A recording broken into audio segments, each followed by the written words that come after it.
Let me introduce myself. My name is Alan, and I'm glad that I have the opportunity to spend some good time with all of you tonight.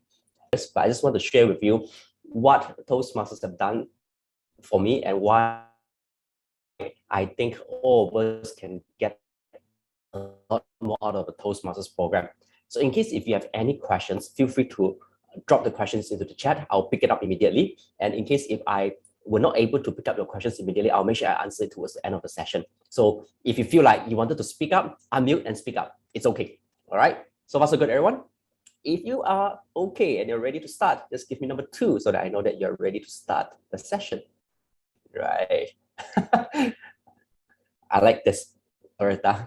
So the first thing first is, today I just want to share with you a little bit more about how to get the most out of the Toastmasters journey. Let's start off by understanding each other a little bit better. You know, I've joined Toastmasters less than 10 years. I've actually been a Toastmasters for about 8 years.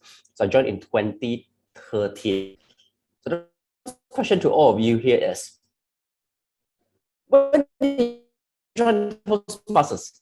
Can you type in the year that you have joined Toastmasters so you can have a link of who do we have out?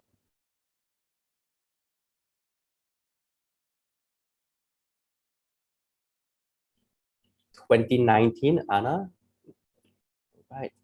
Wow, July. Last year. Wow, that's welcome to Toastmasters. 2021. Welcome to Toastmasters as well. 2017. How come suddenly I feel like I'm the oldest here? Shouldn't be that way. Okay, so the furthest is only 2016. 2022, Debbie. So you just joined this year. Nirani, wow, 2021.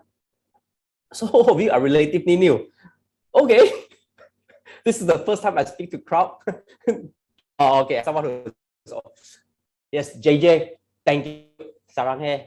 Okay, thank you for being in Toastmasters longer than I have done. So 16 years ago. Nice, 16 years ago, newcomer. Okay, great. So that was the time that you joined Toastmasters. So for all the last maybe 2 months, 3 months, or even the last 5 years or 12 years, or even 16 years that you have been a Toastmasters, I'm curious, what has been your biggest takeaway? What has been your biggest takeaway as a Toastmasters member? Maybe we can just ask. So the one who have joined in 2016. 2016, Fajar, what has been your biggest takeaway as a member? Okay, so my biggest takeaway, I think, my improve of communication skill, because I am naturally an introverted person, but now I have improved so much that people even suspect that I'm an extrovert. But I think that the communication skill is very precious, in my opinion. Communication skill, yeah. Thank you so much for sharing, Fajar. Let's hear from Jasmine. Not starting my speech with Okay, that's very interesting. If I'm looking down, don't worry, I'm actually writing down notes because I want to make sure that I'm able to share with you as much as possible based on what you shared with me as well. So the communication, right? So intro, but okay. What about, let's hear from JJ. JJ, who has been a Toastmaster for so long. What has been your biggest takeaway as a member? My takeaway is bringing my dark side out. Bringing your dark side out. So mostly, what have you been doing? Okay, I joined Toastmasters in 2009. 1 year before, I was at the time I was a military active duty service member. And 2008, what I was doing was UN peacekeeping operation in war zone in Africa. And there I experienced something you may not imagine, but I was there and I didn't know what I should do with that experience. But Toastmasters at the time wants me to make story out of my experience, and that way I was bringing my bloody stories out. Then most of the audience didn't like me, and that way they're evaluating me as I'm from dark side. And that way I'm bringing my dark side out, and it's getting better and better and better and lighter. So my takeaway does is it mean that yeah, getting my dark side out. So what I'm hearing is that Toastmasters have made you into a better person, so you become a little bit more optimistic. Am I right? I am already a better person, but Toastmaster is alongside me. That's good to know. Thank you so much. And then we have some comments as well, right? Anna about getting better at impromptu, then Tia about opportunities in delivering edu speeches. Loretta, how about you, Loretta? What has been your biggest takeaway as a member?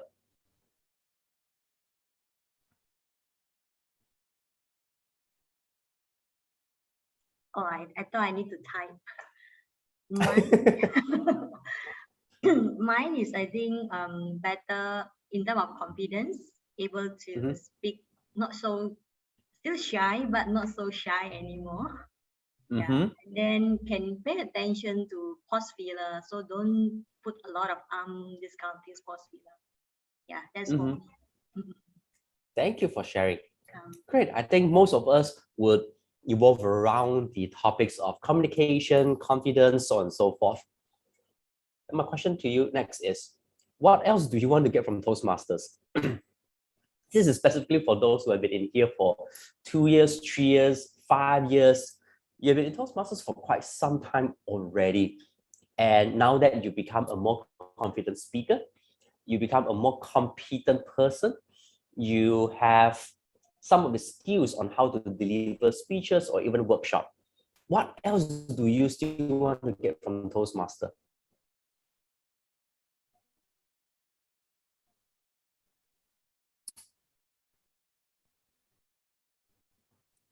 Leadership. How to say no in a better way. Okay, and then Ronald, leadership.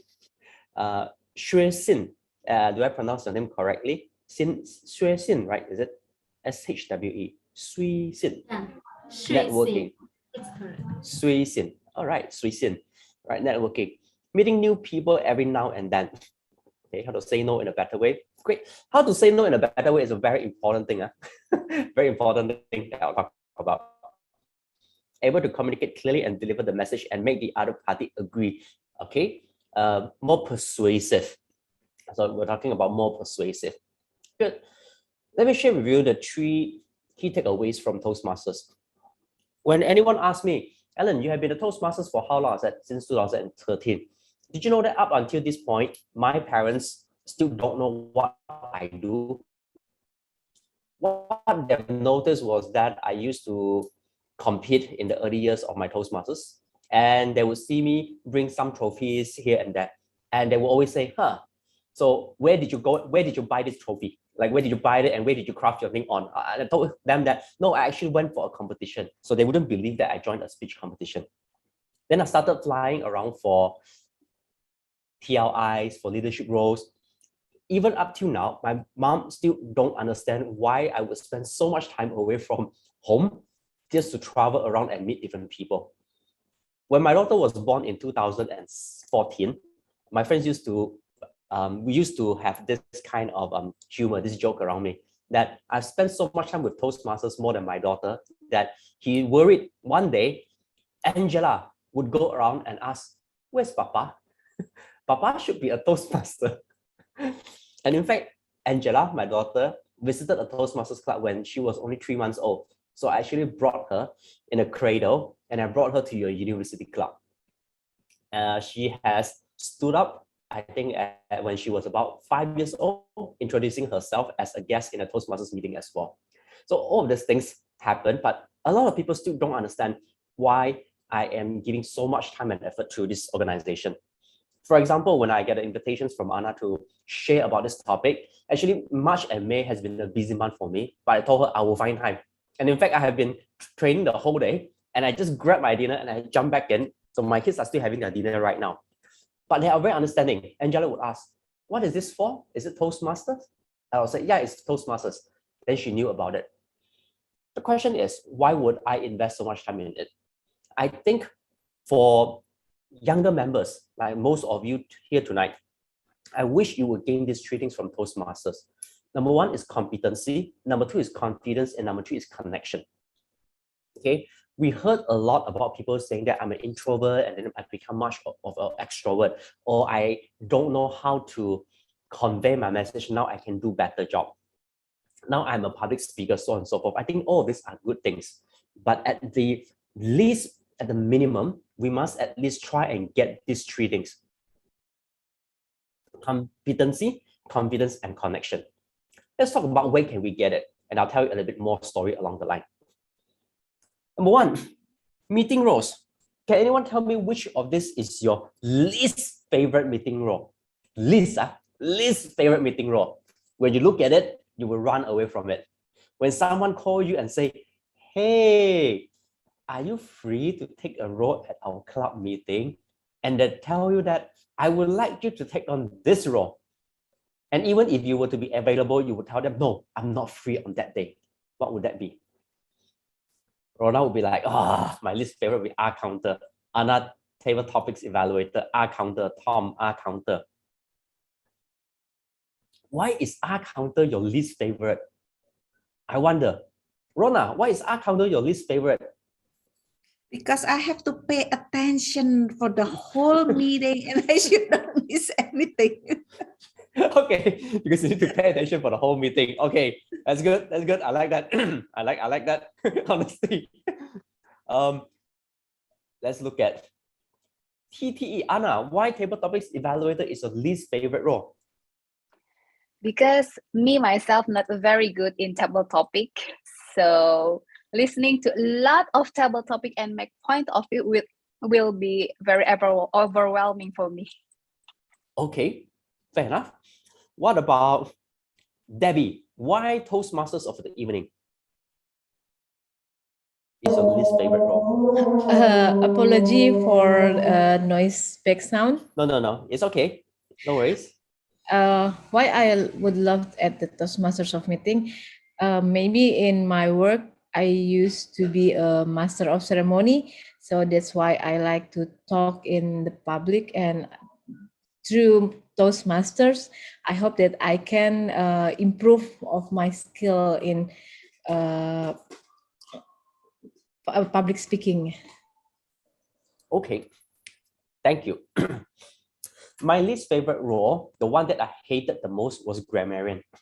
The reason was because my first 3 meetings in Toastmasters, the grammarian, the member who played the grammarian role, she was an excellent English communicator. She was a lawyer and she would use the dictionary to explain to us the word of the day, and she would use the dictionary to tell us about all the grammars, the nouns, the verbs, the proverbs, and all these adjectives.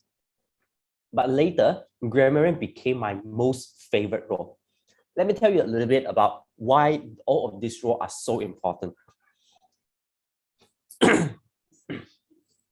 When I moved into training about 5-6 years ago, I had the opportunity to lead what we call a team building, but I did not know how to conduct a team building. So I sat down and I was thinking, what should I do so that I will be able to help companies to run team building? While going through the agenda, I realized that actually the Toastmasters of the meeting can be utilized as a role for a team building event. Did you know that a lot of people in the company, they dreaded in terms of hosting events because they don't know how to speak in front of public? And because when you are able to do so, they actually sees you differently and you gain credibility. Table topic masters and table topics evaluated. Let's talk about table topic masters. Table topic masters, how many of you here type in yes if this is you? You are not that great in holding conversation. You are what we call the conversation killer. So when people talk to you, how are you? I'm good, full stop, that's it. You can't continue anything anymore. And they ask you, how's your day? Good day, full stop. You can't continue anymore. So you become a conversation killer. How many of you are like this? Type in me. or type in yes so that I know that how many of you are in this room. Okay.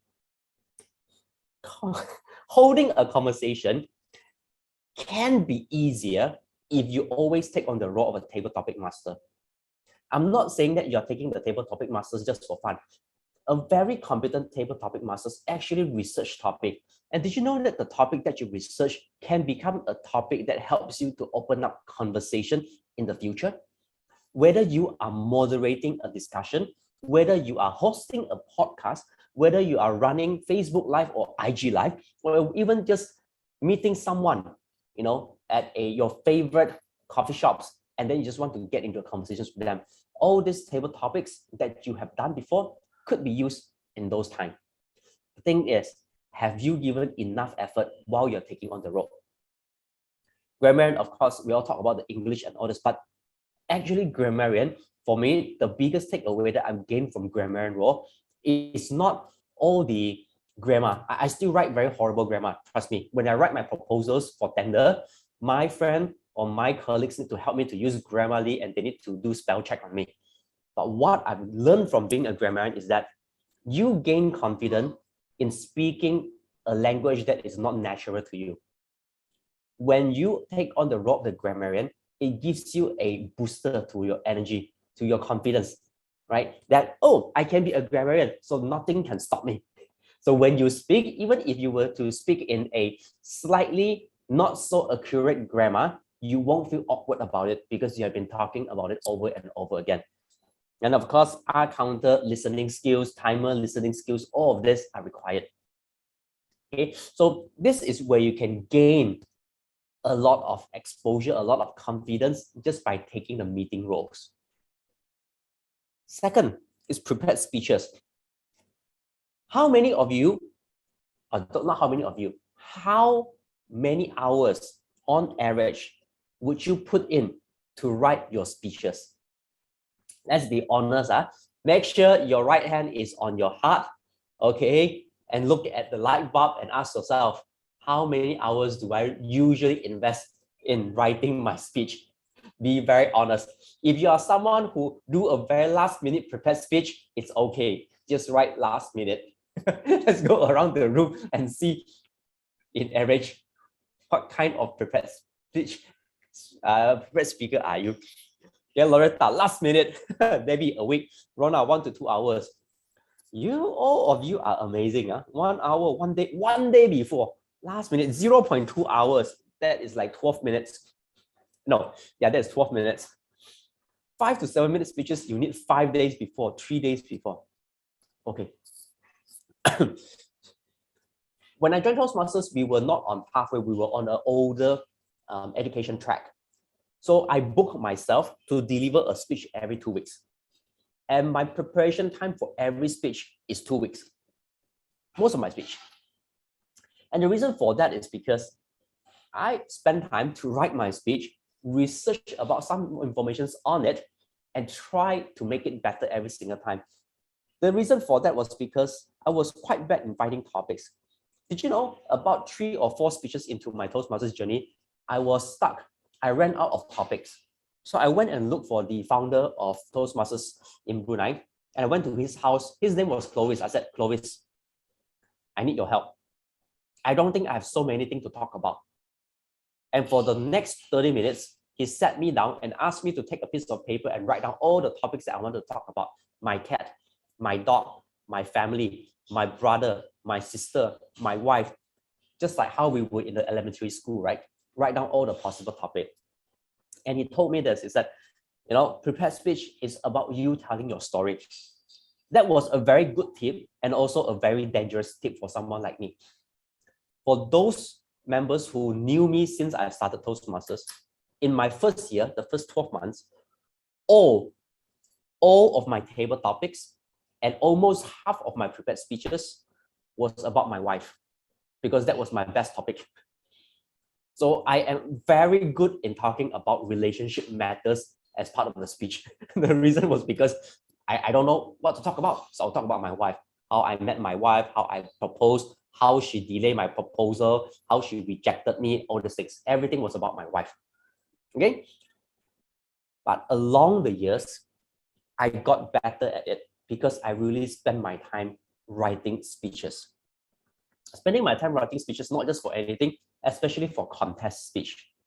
My first mentor for my contest speech drilled me to write almost 50 to 60. No, we wrote about 15 drafts for our first speech contest. And we had to rehearse 50 to 60 times. And that was not even the best. Okay? Because I've experienced those extreme situations where I need to deliver a same speech over and over again, I start to appreciate very minor things, all these details in crafting a speech. I'm not best at it, but now I know when I hear a good speech, I know how to recognize it. Why is this important for you? Out of all the 40 speeches that I've done over the last few years, there are a few speeches that I could take out right now, and it became a very good icebreaker when I was having a conversations with my client. One of the speeches that I liked the most was about Disney princesses. How many of you here love Disney princesses? Like you are a fan of Disney princesses? Just type in me, right? You do, right, Debbie? Rona as well. Do you know Disney princesses went through revolutions? There were different waves of Disney princesses. The first waves of Disney princesses was the one that we knew a lot. Sleeping Beauty, Cinderella, right? Why? They signify the status of women at that point in time, where women stay at home and only supports the man. Then later you have a second wave of Disney princesses who were a little bit more rebellious. You started to look into like mermaids. You're starting to look into like Rapunzel and all this. They wanted to fight. They wanted to achieve something greater. And the latest princesses are all not about love story anymore. Because last time it was just stay beautiful and wait for your prince to come and kiss you and you will wake up. But nowadays is you will go out and save the man, right? Moana went out and saved the man. Brave, saved her tribe. Mulan as well. Even Raya and the Last Dragon was all about women empowerment. That speech took me almost more than 1 week to prepare, to read and did some research. But up till today, it became a very good conversation opener with some of my clients. Because now they will be like, hey, how did you know about this? So people are curious about you because you spend time and you put in effort in crafting your speech, where it becomes a lot of stories that you keep on the side, right? If you are following me until this point, and so far it has been good for you, can you type in Disney so that I know that you have been following my speed up to this point? Number 3, organizing chair for a contest or contest chair or judges or ballot. These are very good roles to take, but often I see people shying away from organizing chair or even a contest chair. The reason is because there's so much work involved. Did you know all of this would be a good experience for you, so that in the future, if you were to host any event for the company, you actually know how to do it? How many of you here, type in yes or type in me if it were to be you, have ever been tasked by your company to organize an annual dinner, a team building, or a getaway, or a movie night, any sort of event for your employees, for your colleagues, and you actually don't know how to do it? How many of you have actually been in that position? Type in me or type in yes. At least you have been asked to do so, but you don't know how to do it. Any one of you have been tasked, or never been tasked? It's like, it's always someone else who do it. I usually sit and wait for my turn to makan saja. I usually wait for my turn. You BBQ for me. I will go in and I will get the food.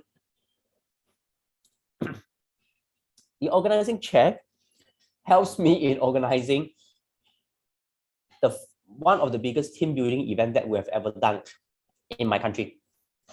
Okay, the team building was for a company and it was for 500 employees at one time. But I have never had any experience in organizing such event. So I went through the experience that I had when we were going through for organizing chair, how to look out for venue, how to look out for role players. To organize a team building for 500 people, we only had 4 people in our team. So 4 person running a 500 person team building event. So if you have never gotten the experience of organizing a speech contest or even a conference, where else would you get this experience? You won't be able to have it. So that's where I got all those experience coming in. And that's why I strongly encourage you, if there's any opportunity, you should go for it. Next, Club Exco. Which of this role do you hate the most? Which of this role do you hate the most in the Exco? Like, I will never do this role. Like, never. Which one would that be? You look at it, people ask you to do so, you run away. President, JJ is like immediate president. Anna, president. I don't want to be a president. Why be a president? Fajar is like VPE, but sometimes no one else. That means like treasurer. Treasurer, I don't want to deal with money. Money matters, let someone else handle it. Loretta, no president, no VPE. All right, everybody loves the fun one, right? The fun role, right? VPM, VPPR, all the fun role. All of this role have its unique learning experience. President actually taught me how to conduct a management away day, how to facilitate a discussion. Because when you are a president, you call for a club exco meeting, right? Have you ever realized that you were in a meeting and sometimes the meeting is very disorganized? Everybody started talking, right? Everybody started talking. There's no organizations. You always go over time. You don't know what you're talking about. Why? Because they don't recognize the skill that is required to facilitate discussion. Did you know that as a trainer or even as a consultant, you can actually be hired to facilitate a discussion for a company? The reason for that is because sometimes it is very hard for everyone to talk about things openly. But when you're able to come in and create a very safe and positive environment that encourage people to speak up, you will be paid to facilitate discussions like this. So you are doing a sergeant at arms role, you are doing a president role. And this is something that I wanted to bring up because a lot of us mislook that. Of course, all the club exco role would have their own benefits as well, and their own perks as well. But my question to you is, if those are your roles, those are the roles that you hated the most, that you don't want to do it, can I ask you, why have you not gone for it? Why don't you want to be the club president? Why don't you want to be the club treasurer?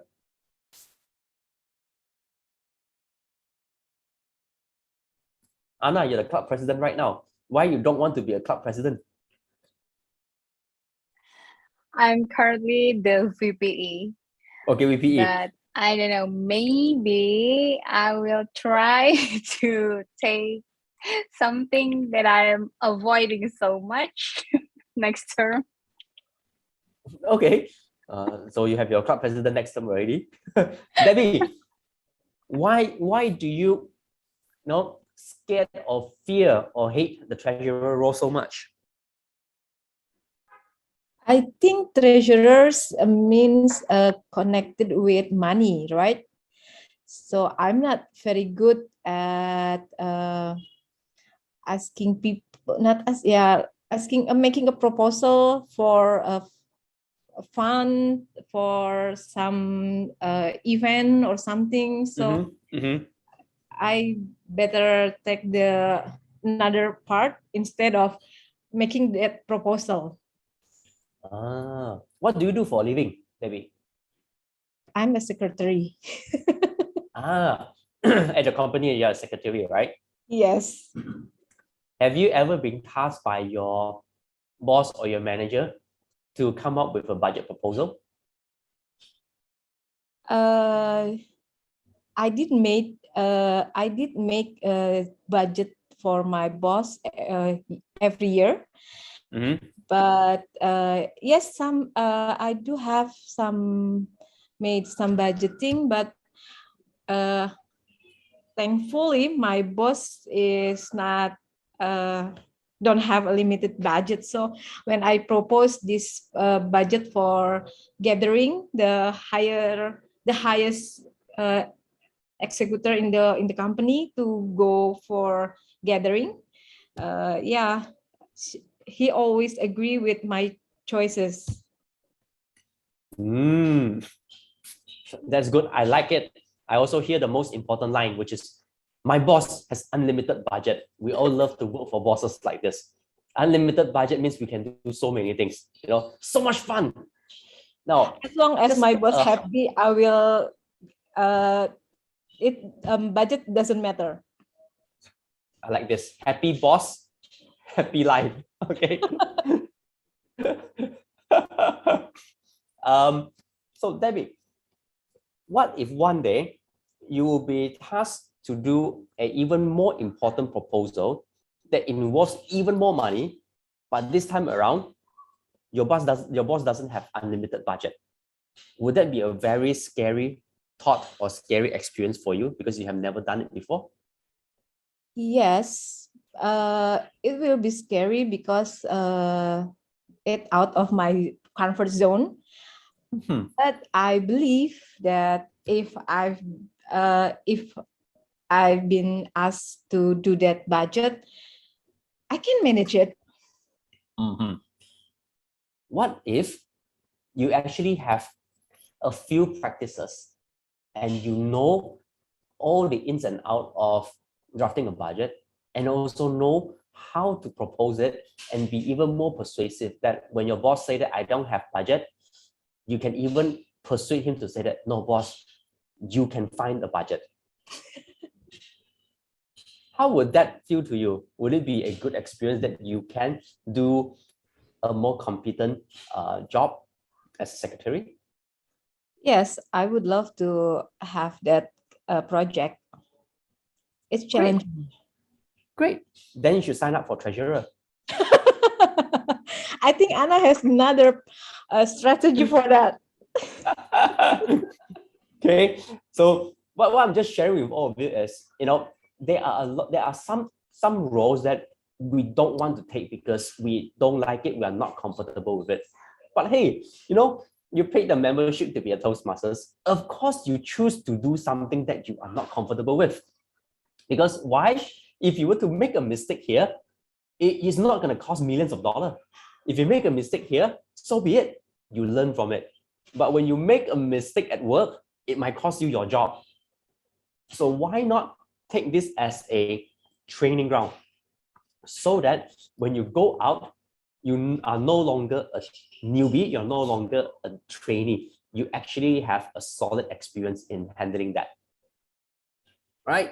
Everyone, so if you're following me so far, can you type in X score so that I know that the message so that you understand the message that I'm trying to convey here. Right? Last but not least, it is something that is very close to my heart. District leadership. District leadership.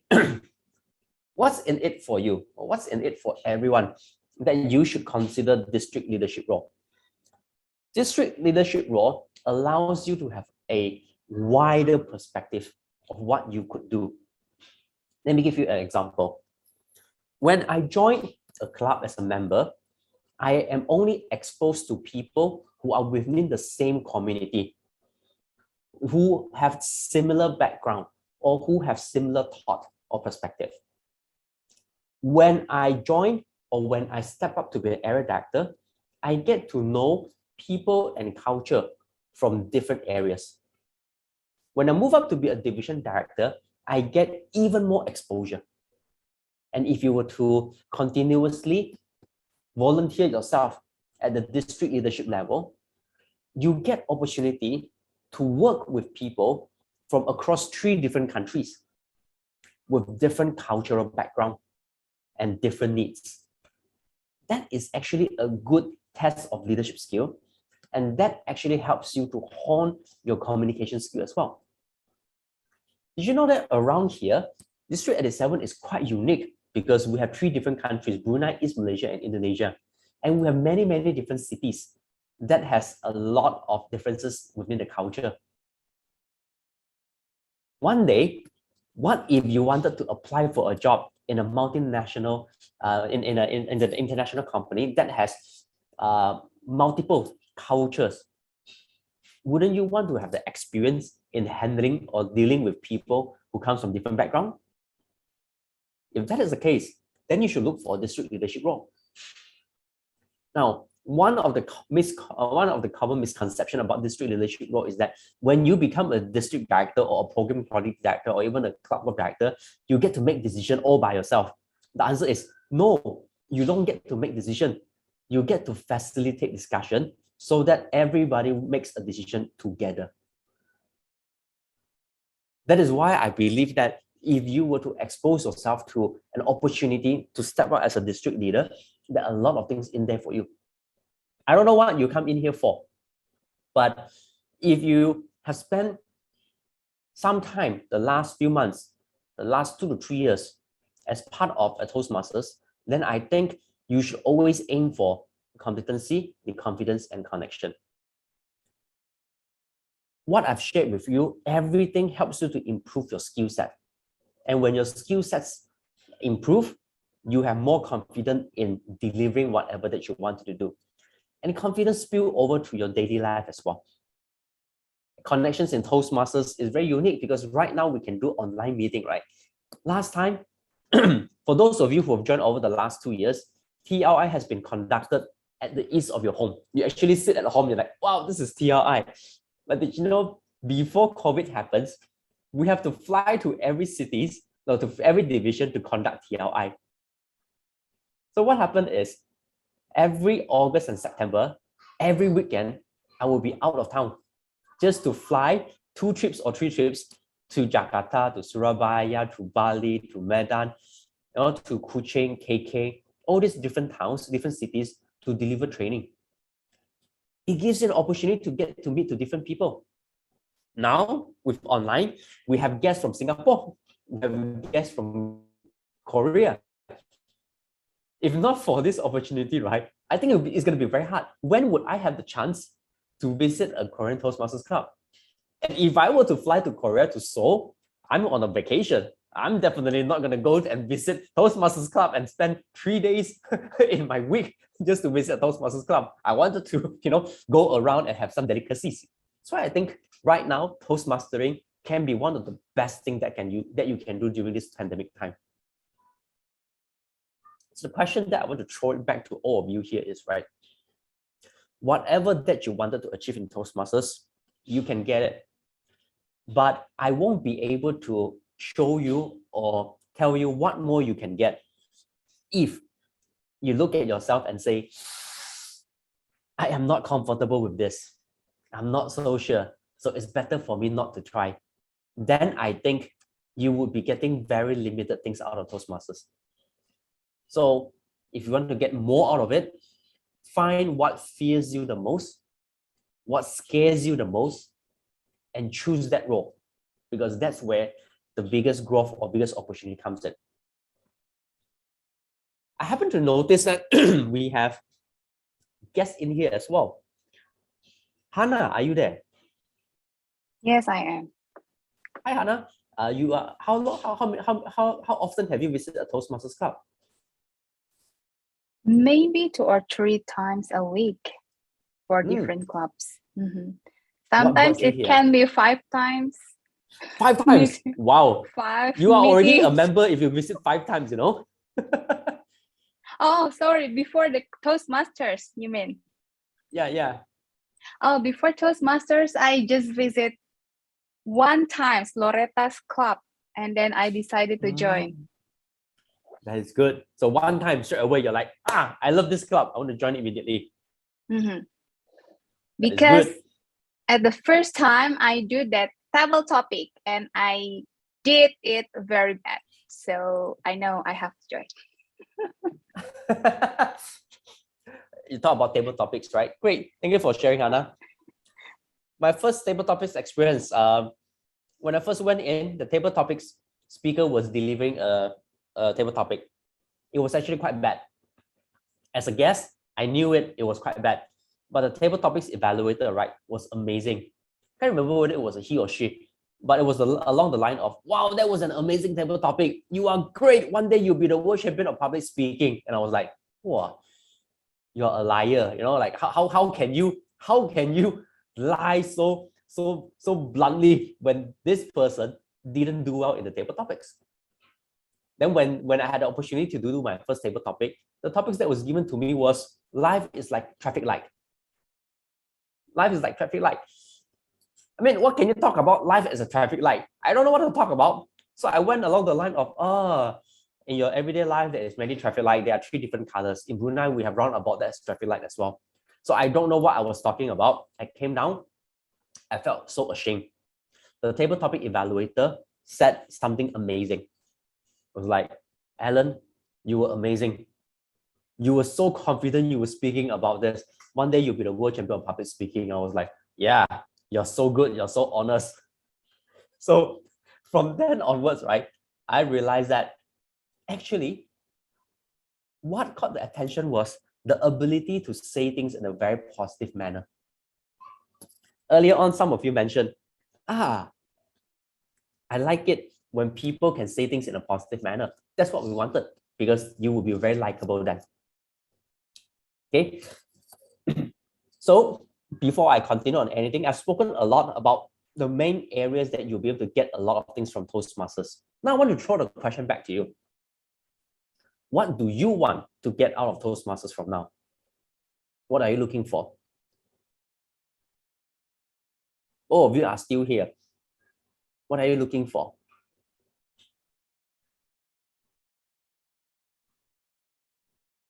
Managing skill.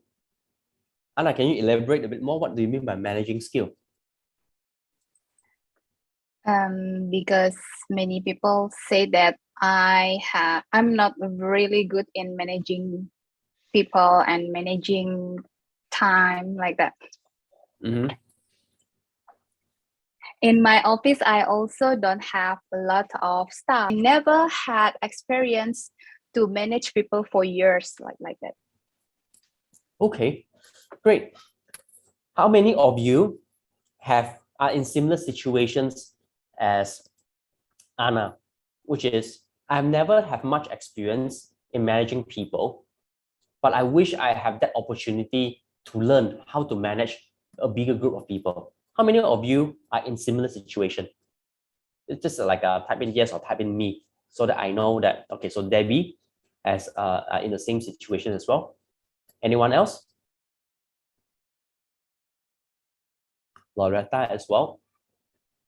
Okay, then what you will need to consider is step up to go for area director or even go for division director. Why? Because immediately you will be put in a position where within 1 year, you don't think about resigning, okay? Within 1 year, you're gonna find a way on how to lead your team. So if you don't know how, put yourself in that position and eventually you will learn. This is what I believe. I've talked to a lot of presidents before. We said the same thing. You only know how to become a president the moment you step down from presidency. Let me repeat. You only know how to become a president the moment you step down from presidency. Because during that 12 months, when you first become a president, there are a lot of things that you don't know. So you are doing a lot of trial and error. You're doing a lot of finding out solutions and all this. The moment you end your role as the president, suddenly the responsibility, the pressure is off. And then you can think very clearly. And you always have this idea, oh, I wish I knew this earlier, then I could do this and I could have done that. But the answer is, you wouldn't. You had that idea only because you went through that 12 months. So for Anna, for Loretta, or even Nurani, don't wait. Raise your hand and volunteer yourself. And say, anyone want to become an area director? Me. Just fulfill the criteria, run for area director. That's what I would strongly encourage you to do. And if you have already done area director or a division director, don't stop there. Raise your hand and say, I want to run for more. Can I get a role in the district leadership team? Can I be a club board director? Can I be a finance manager? Can I be a TLI coordinator? There's a lot of opportunity out there, right? Other questions do you have? What do you want to get out of Toastmasters? Better in public speaking and better in relationship strategy. I have a confession to make, okay? And you don't necessarily need to agree with me, but this is my thought.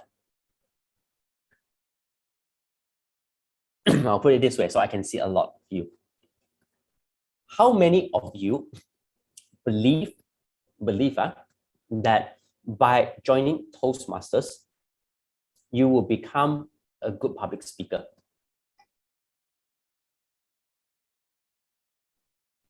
Rona, who else? Nobody. Everybody's looking at each other. I don't know. Oh, I don't know. Oh, Alan, I think so. I'm not sure. I don't know why I'm here. Right. Okay. And for those of you who have been very shy, hiding behind the scene, you know what they say about Zoom, right? Sometimes it's good to look at faces as well. It's better to look at faces than talking to a black screen with a subtitle. That's very hard. In the beginning, I thought joining Toastmasters would make me a good public speaker. Later, I found out that it might not be true. Let me share with you why.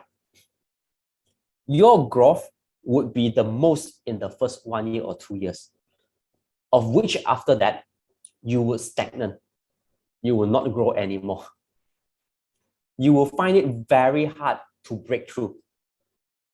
In the beginning, you don't know a lot about nonverbal communication. You'll be like, oh, body language, vocal variety. You hear people, and then you observe people, and you try to do the same thing.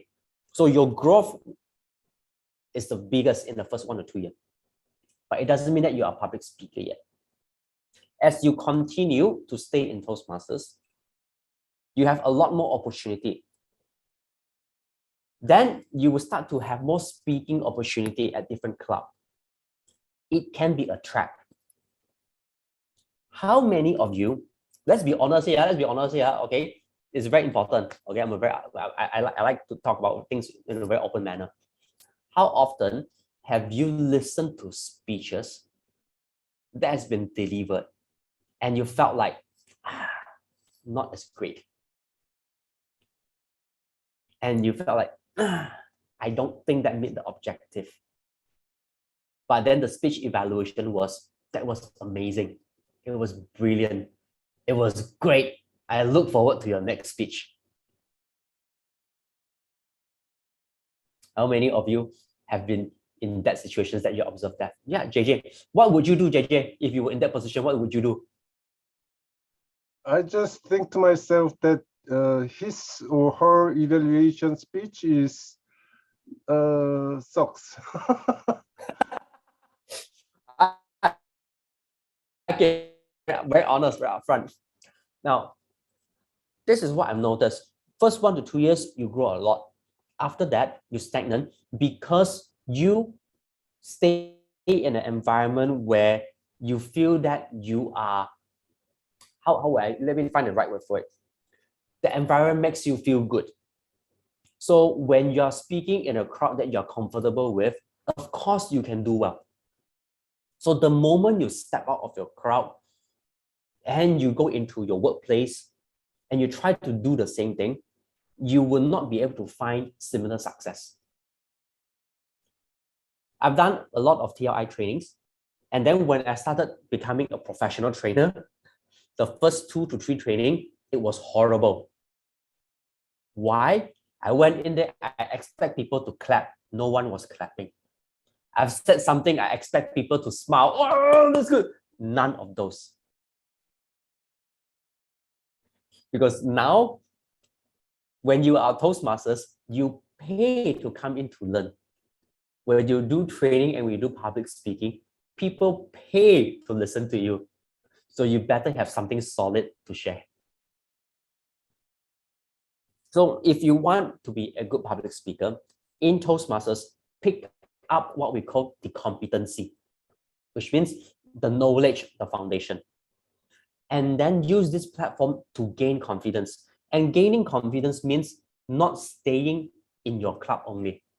If you already feel like right now I can go into my club and I can deliver a speech very last minute and I know the evaluator would say, okay, good job, continue, then don't deliver that speech.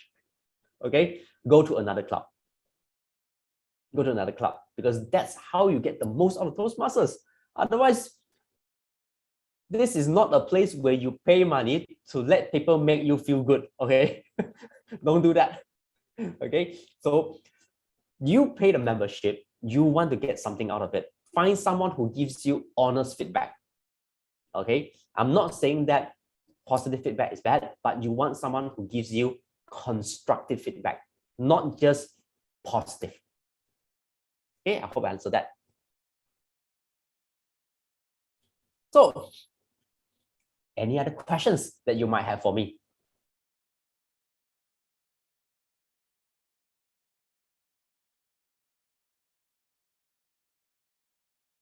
Any questions that you wanted to ask about Toastmasters? What can you get out of it? Why should you do this? Why should you not do that? It's a good time to ask. Alan, Join contest. Yes. I have one question. Yes, we have. I know that I have improved in my competencies, and back to the leadership skills, which I have not a lot of chance to do. When you manage a lot of people, especially with different culture background, how can you manage the conflict? Because you cannot please everyone, right? So how you usually do that? Okay, good question.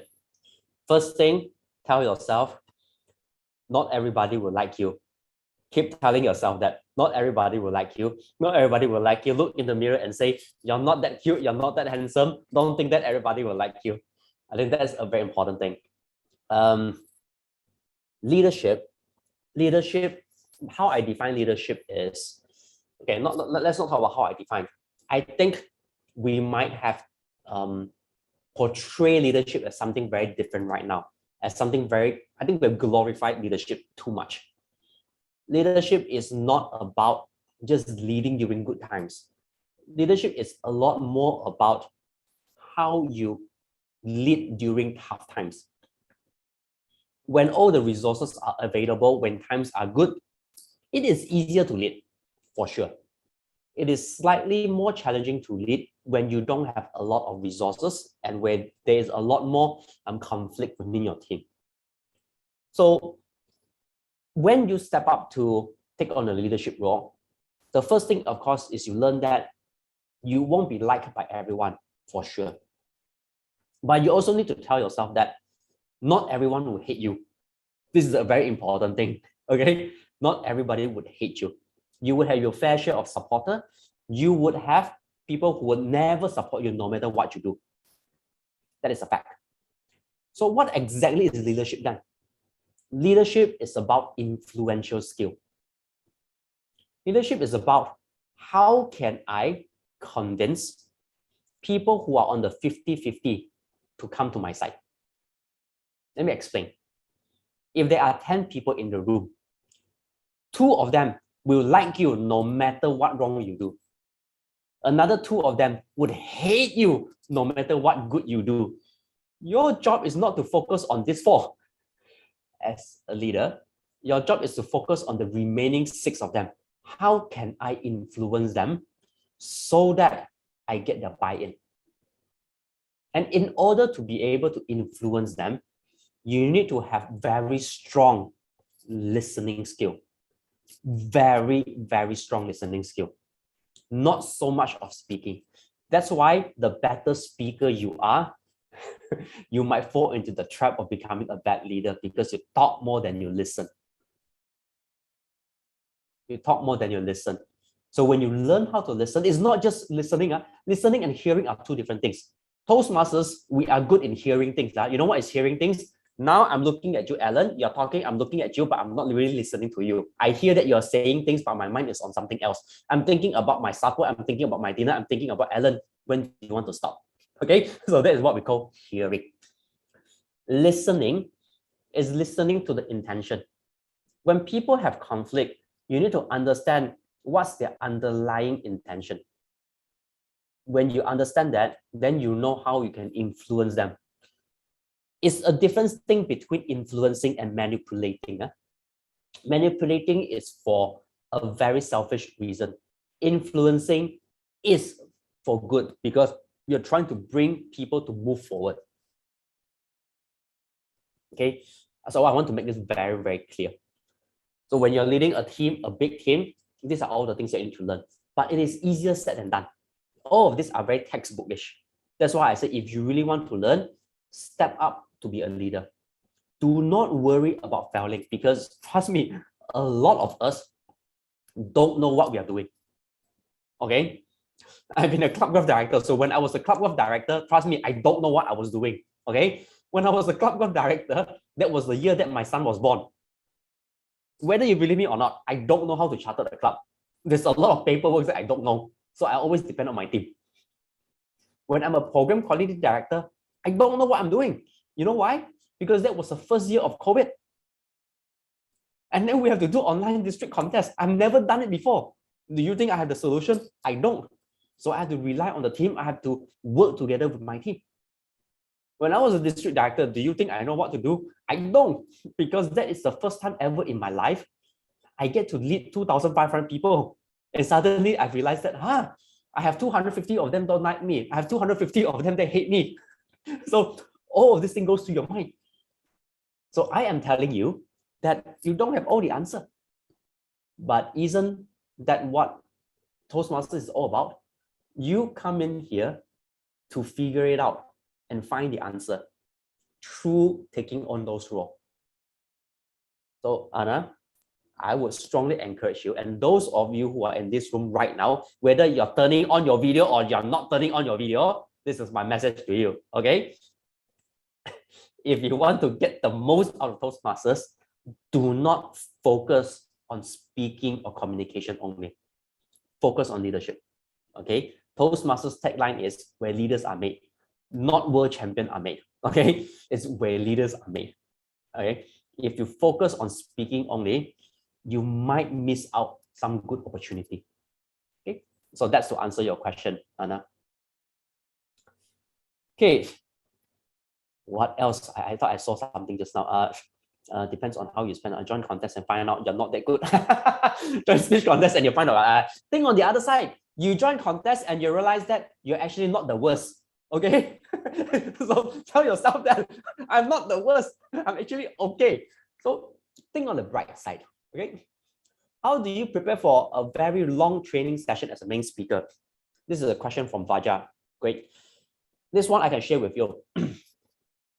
The better speaker you are, the worse trainer you become. The better speaker you are, the worse trainer you become. As a speaker, you speak a lot. We don't know how to stop, okay? As a trainer, you don't speak. Your key role is to facilitate. Facilitate means you allow people to learn. Asking questions like, for example, like earlier on, Loretta, what do you think? Oh, JJ, what do you think? Anna, what do you think? This is called facilitation. You can't speak for 8 hours. I'm not saying that it's impossible. You can try, but you don't have that much content to speak for 8 hours. As a trainer, it is not about you. It is about your trainee. How can you help them to learn? You can only help them to learn when they have an opportunity to participate in your program. So when or how can you learn your facilitation skill? Leadership role. Okay, club exco meeting. Don't speak, you're the president, you are the chairperson. Don't speak, facilitate so that your exco speak. When I'm a district director, when I was a district director, facilitate discussion for all the district council committee. district council members, you don't speak that much. Let others talk. So this is called facilitation skill. And did you know that the basic that we have from preparing our speech, right? The structure actually help us in what do you call that? Structuring your thoughts, especially in Q&A. As a trainer, your skills are very highly dependent on your ability to do Q&A. When someone asks you a question, you're able to answer them directly. Where can you pick up this skill? Number one, table topics. When someone asks you a question, you don't want to go around the bush, you don't give them the answer. They will really throw the cup at you. Okay, you are the trainer. You're supposed to give them clarity. They ask you, so how can we manage conflict? You know what? In conflict, there are so many things. When I was young, I used to have a fight with my sister, and my sister used to have a fight with my mother. You try and go this way. Okay, people would really hate you for it. So the ability to structure your thoughts and articulate it well makes you a good trainer in Q&A. Table topics is where you learn this. So don't shy from table topics. Your prepared speech, I cannot tell you how many times my prepared speech have saved me in Q&A as a trainer. Because you have prepared so many things at your back of your mind, right? It's like a dictionary. You have your own storage. You have an archive of stories that you can tell. And people love story. And because you spend time writing those speeches, your story are very structured. It is not a very loose story. So there's certain structure to it. There's certain message to it. It helps you. Okay.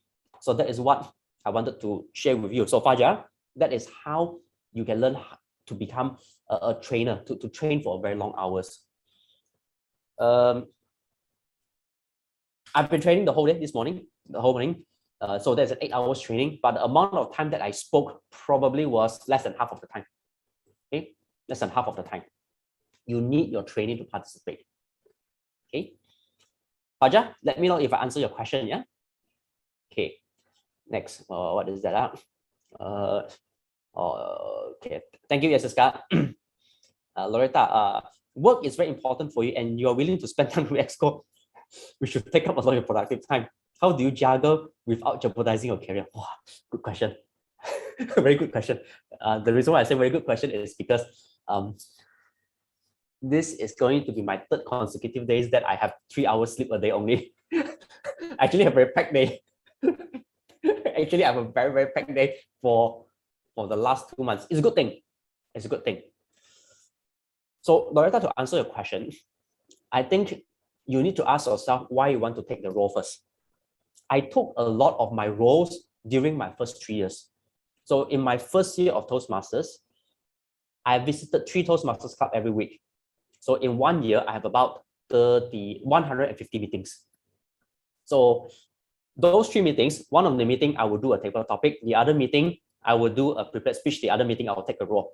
So in the first year, my growth is amazing. I have a lot of opportunity. I took up 3 exco roles at the same time, a president, a VPE, and also a treasurer at the same time. So I gave myself that commitment. I said that I'm going to learn, I want to learn, and I want to do it fast. So in my first 3 years, very gung-ho. AD, done. So that's why in 3 years, I finished all my speeches, DTM, and just focus on competition because I want to win a district championship. That's it. I said, I want to prove to myself I can do it. That's it. Once that one is done, I take it slowly. So I slow down. I went for other roles such as TLI chair. And then I step up to be a club of director. So I take it a bit at a time. I did not want to be a club growth director that year because my wife was pregnant with our 2nd child. The only reason I really decided to go for it was because I had a very good friend, a very good, someone that I look up to a lot, that he made my Toastmasters journey very worthwhile. He was actually the one who brought me to Indonesia to deliver my first training, first workshop in Indonesia. And because of him, I start to understand how amazing this organization is. And I told myself I wanted to, take on the same path that he did. But this time I want to do it for myself. So it was for a very special reason that I decided to run for club growth director. It has not been easy. I won't tell you it is easy because there's a lot of flying in and out, and I stay in Brunei. So I have to fly to Malaysia and Indonesia. So I need to apply for visas and all this to fly to everywhere. And every time when I'm flying, my weekend is away from my family. So I really got a support from my wife. She was very, very supportive. My daughter knows about it. So during those times, I commit to it. Outside of that, I don't. Last but not least, if and when you step up to take on the leadership role, ask yourself this question. Am I busier when I am taking a leadership role? If the answer is yes, I am busier when I take on leadership role, then you might not have done it correctly. Let me repeat. When you step up to become a leader and you are busier than before, then you might not have done it correctly. We are good as an executor. We are good in running operations. When you become a leader, you don't need to do this. Your skill set is how to delegate and facilitate, finding resources and make people grow. When you become a leader, you provide platform for others to shine. It is not about you anymore. That is the reason why sometimes we don't like, or specifically me, I don't like leaders who, when they step into position, they have all the spotlight to themselves. So when you are in that position, make use of that position to provide opportunity for others. For example, when I do TLI, I open it up and ask a lot of members to do training. I don't want to do it all by myself. So then you're not that busy. They learn, you get the work done. It's a win-win situation. So that is leadership. And so that's your first question. Second question was, which role that impacted me the most and why? The role that impacted me the most.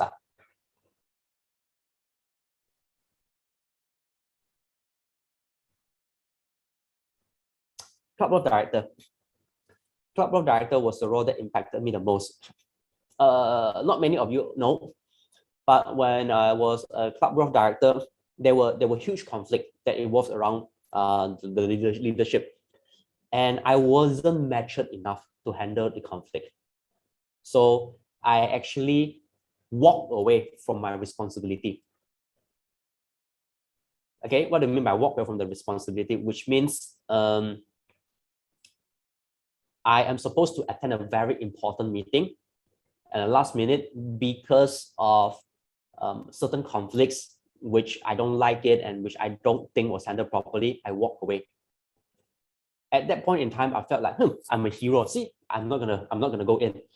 Then when I look back, I thought I was a bit naive. I thought I was a bit immature because I could have done it differently. And actually, it was after that year I decided to train people on conflict management. Okay, so this role affected me the most. It also humbled me because then I realized that, whether you like someone or not, you're just gonna find a way to work with them, especially working with someone that you don't like. Because at the end of the day, it's not about you, it's not about him or her, it's about all the other 2,500 people who have voted you in. So your responsibility is to them, not to one or two person only. So that was the role that actually impacted me the most. I know that I am at red light already, so I will make sure that I will close it up in the next 10 minutes, right? I think it should be 9. Can you let me know how much time do I have? I don't want to overshoot it by too much. One more question. Difficult to find personal stories in speech or table topic. How do you manage that? Tell a lot of lame story. That's a most practical way. If you are someone who loves to tell lame story, you will always find interesting stories. I would usually tell my wife very lame, very lousy story. I'll tell her, what happened? Let me tell you this, and she would just have to listen to it. And because I have talked about it over and over and over again, I actually found out a lot of personal stories in there, which I put in my pocket. So anytime in the future, someone asks me any table topics, I will just bring up, I have this story that I could use. And you actually don't need to have a lot. A lot of stories that I've shared, right, come from many, many years ago. Okay, so if you know me long enough, right, I have friends who have known me long enough in Toastmasters. They're like, Alan, you're speaking today. you know what? I love you, and you know me. You know that I love you, but you know I've listened to your story over and over again, right? So tonight I'm not gonna come. I'm like, sure, no problem, because it's the same story, different audience and different different takeaway message. But because you've used it so many times, it's in your mind. You have 30, 40, 50 different stories here, always. Where do you get it? Write your speech. Okay, everybody, write your speech. Okay. I can't emphasize enough. Okay. So yeah, thank you. Sorry so much, Mr. I like to tell my wife always asks me, am I smart? Am I a clever girl? I tell her, no, you're not smart. You're very wise. You're very wise because you have a lot of wisdom in life. And she always thinks that I'm mocking her. So suddenly, by the time when you said that I'm very wise, I'm like, oh, I'll tell my wife later. You know, someone say that I'm wise. Oh. When you mention you write your speech, literally write or just prepare. Write. I really write my speeches. I can't show it now, but if we have opportunity, you know, I can show you all the speeches that I've written. Every speeches that I've done, I actually written it. And it's not just only written, but refined. To a point that I know if I want to deliver a 7-minute speech, it's always about 900 words. Okay, if I want to speak faster, it'll be 1,000 words. If I want to have more pauses, you're gonna go to 750 words. So you find your pacing. And now you're gonna let me know my time. Otherwise, I always do Q&A quite long one. Let me know my time. Shui Sin, you have a question, is it? Yeah, my question is like, as a Toastmaster new for 1 year, so I couldn't manage to balance with my time, like for example, family time and my career. Sometimes I just like give a lot of time to Toastmaster meetings because there are so many interesting things to learn. And yeah, I am happier in that field more than family time and career life. So how should I balance it, and how would you like to suggest? Thank you for your question. Number one, I think those who join Toastmasters the first 1 to 2 years, you're very excited, and it's very normal. Oh, thank you, Anna. 10 minutes. Okay. It is very normal to be very, very excited because do you know why? I think it is an Asian culture, at least for me, it is. I have tiger mom. So tiger, you know what is tiger mom, right? The mom that tells you that the best love that I can give you is to beat you up. Okay, not physically, but you know, like, you must give them tough love. Okay, so I grew up in that kind of environment. When I come to Toastmasters, everybody say, wow, you're so good, you can do it. Suddenly it's so positive, right? Like I felt like, well, never in my life I feel I'm so worthy, you know. So that is the environment, and that is actually the feeling that makes people want to come to Toastmaster, right? But that feeling, once you have it, you must know when to stop it. Okay, otherwise it becomes like a drug. You get addicted to it. I'm not saying that it's bad. This is what I believe. Toastmasters is part of your life. It is not your life. Okay, let me repeat. Toastmasters is part of your life. It is not your life. You come into Toastmasters, you must be very clear of what you want. When I came into Toastmasters, the first thing that I want to get out of Toastmasters is I want to be good at giving feedback. I was an insurance salesperson. So when client asked me, so Alan, you know, how's my financial situations? Do you think this insurance is good for me? Oh, it confirm very good for you. You know, if you die, your family get this amount of money. If you don't die, you get this money. If you die faster, your wife become richer. You can't even talk, right? So I went in, I said, I want to be good so that I can talk, and then so people will like me. Okay, so evaluation was something that I really wanted to improve on. After a while, it is only after a while that I realized that, hey, I might have put too much time in Toastmasters that I forgot about my job. My job is actually not Toastmasters. My job is actually to fulfill my role as a husband and a father, bring food to the table. Toastmasters is for personal growth. So ask yourself, what do you want? Grab one thing. If you don't know what you want in Toastmasters, this is what you could do. Okay, take a piece of paper, ask yourself what you want to improve. List down every single thing. Okay, out of all those things, pick the top 2. That's it. Focus on 2. The rest, don't think about it. Opportunity will always be there. However, if you grab on every single opportunity and you cannot materialize on it, you are wasting opportunity. Not only are you wasting opportunity, you are losing your credibility because you overcommit, you cannot deliver, you lose trust. Okay, so list down everything, pick up 2 things that you really, really wanted to do, work on it. Mine was very clear. Feedback and joining speech contest. That's it. That's the only 2 things that I wanted to do. And once I get to, I tell myself, I want to be the, I want to be the youngest one in Brunei, or the youngest in terms of Toastmasters year, to finish up DTM and win the district speech at the same time. So I only focus on that. Once done, then I think about what do I want next. Right now, I don't have many other goals in Toastmasters, so I slow down a bit. Right, there has been opportunity asking, hey, do you want to explore region advisor, international director, and all this? I'm like, no, I don't want. Not now, because I don't think I can commit to it. I've gained so much from Toastmasters already. Now, I just want to utilize whatever that I've learned to help my career. But at the same time, I am not leaving the community. It's because I've gained so much from the community. I just want to give back whenever that I can. So if someone asks for my help, no matter how busy I am, I'll still try to find time. Sometimes I will be slow in response, like, oh, Anna, sorry, yeah, sometimes I will be slow in response because I'm trying to get all these things done. But whenever there is a request from a fellow Toastmasters, it's very hard for me to say no. Unless I am really occupied and I cannot commit, then I'll tell you no. Otherwise, I'll give you my time. And that for you, Suisin, right? I think it's one way that you can find a balance. Get what you want first. Because if you don't get what you want, you would think that this organization does not benefit you and you will leave. So grow first, focus on growing, right? Let me know if I answer questions there. And then Edric, what are the signs that someone is not growing anymore in Toastmasters? You ask them to do a speech, they say, no time. You ask them to do a table topic, they do a very lousy table topic.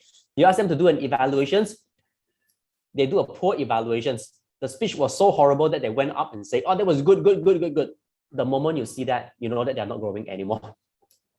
You ask them, do you want to be a president? I don't want. Do you want to be an area director? No time. Do you want to be a division director? Not interested. But every time they come to Toastmasters meeting, they don't do anything. They become a lurker. They stay behind the scene. They don't do anything. They just sit there. I'm here in spirit. Those kind, you know that they are not growing as a member anymore. If you notice that, talk to them. To be honest, if they're in that state, right, just be honest with them. Ask them, don't waste time. Seriously, don't waste time. Because they are not doing themselves justice and they are not going to give good impact to members who actually wanted to grow. Because when you have new members who come in and they see, this is the way that you do evaluation, the whole club meeting quality go down. And then it impacts others. So this is a very bad spiral effect. Right? So that's my point of view. Doesn't necessarily mean that it is the right one. I will just tell you what's on my mind. Okay, no filter one. Okay, this is recorded, right? Just don't share it everywhere. Okay. Meet Toastmasters more than I meet my mom. Yeah, that's what I've been doing. The amount of Toastmasters meeting I go in 1 year is more than the amount of time I meet my mother in 10 years. Okay. You're welcome, Susan. But some people look for community. Yeah, they look for community. But when they look for community, it's also important for them to make sure we help them to grow. We must give them a sense of purpose. I do have members who come in here. They don't want to do much, but they love the environment. They love the vibe. Sad thing is that after 1 year or 2 years, they will still leave because it's a very temporary thing that they don't see themselves growing. Not a bad thing. We all come in from different reasons. But for me, I think if you come in here, let's try and help them to grow. Even they say that they only look for community, help them to grow in some way. Because the last thing that you want is someone going out and say that, nah, this is a bad organization. You don't gain anything from it.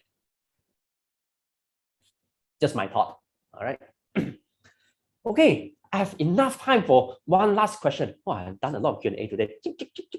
Okay, come, one last question.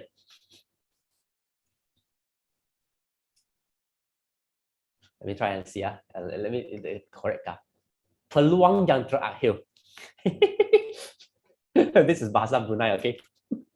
It's not even the most accurate one. It's okay, no? Any one last question, anyone?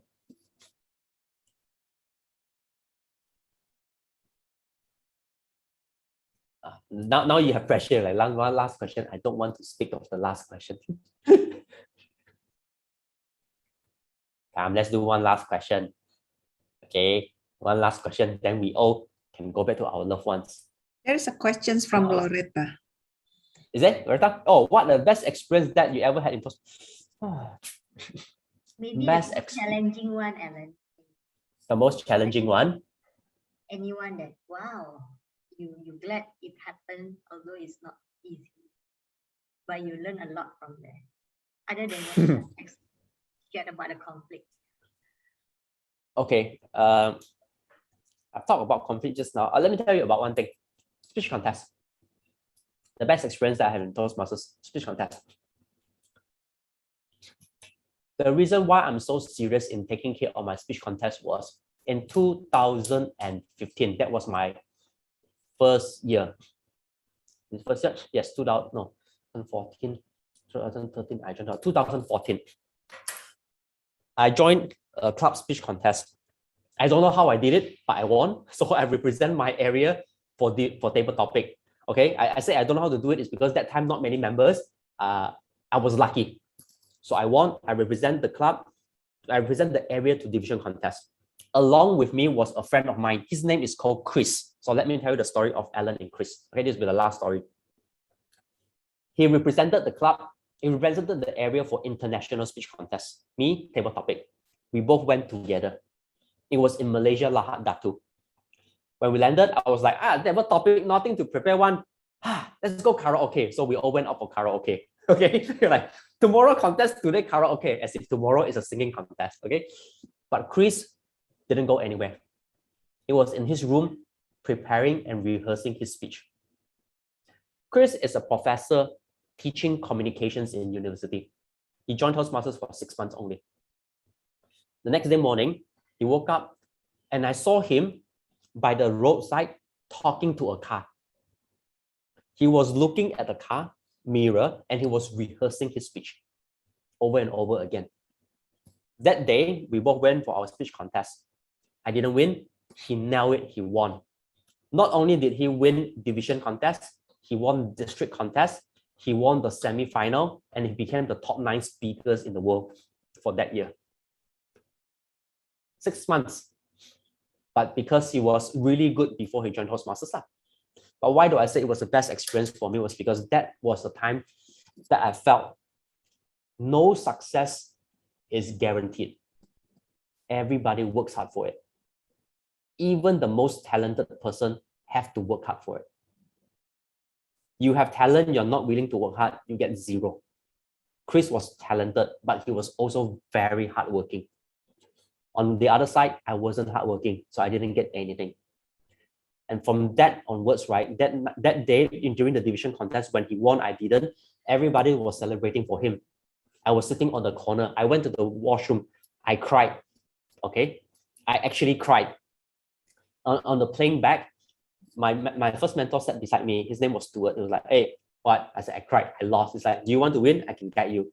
So he mentored me. And that was the first time that I really understand how to do well in a speech contest.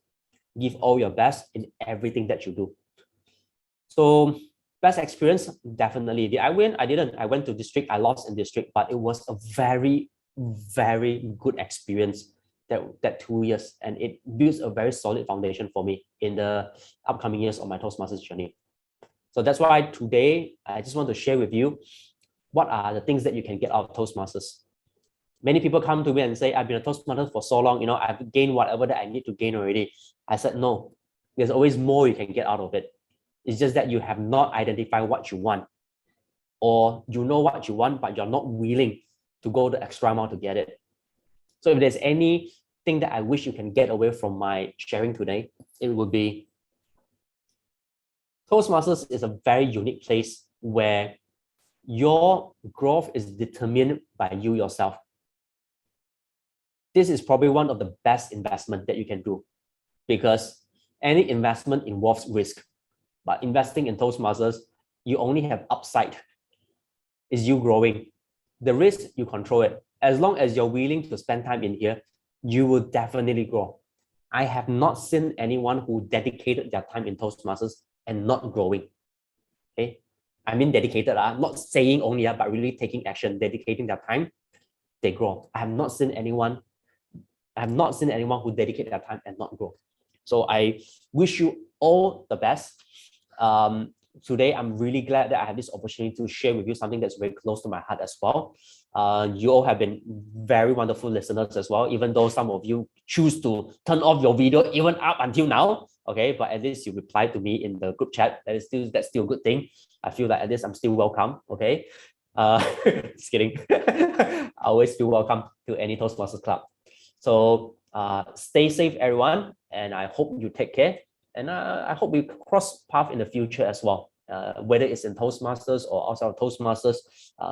When we get to fly again and we get to travel around again, bump into each other and say hi. I think that will be one of the amazing experiences that we all can look forward to. So with that, I would like to say thank you, and I would like to hand over the control back to our Tom, Anna.